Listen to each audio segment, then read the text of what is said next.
ሉሉ ሉሉ ሉሉ ሉሉ ሉሉ ሉሉ ዘምሩ ምሳይ ሰላም ደቅዬ ሰናይ ረፍዲ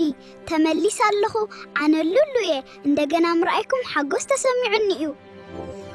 ሕጂ ዋንኡ ንሓድሽ ነገር ክትምሃሩጽ ሎሚ ብዛዕባ ውሽጣዊ እንስሳት ክምሕረኩም እየ ውብ ህፃናት ተዳልኩም ዲኹም ንጀምር እዚ እንስሳ እዚ ከልቢ እዩ ህፃናት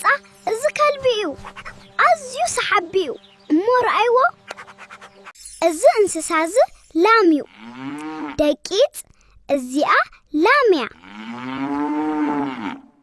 ህፃናት እዚ እንታይ ከም ዝኾነ ትፈልጡ ዲኹም ኦኬይ እዚ እንስሳ እዚ ፈረስ እዩ ከምኡውን እዚ እንስሳ እዚ በጊዕ እዩ ህፃናት እዚ በጊዕ ምዃኑ ክትዝክሩ ፈትኑት እዚ በጊዕ እዩ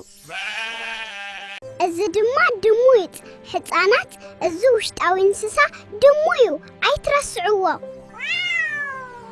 ኦኬይ ህፃናት ንሎሚ እዚ ኣኽለና ኣብ ካልእ ግዜ ድማ ብዛዕባ ስም ናይ ካልኦት ውሽጢ ገዛን ከረንን እንስሳታት ክንምሃር ኢና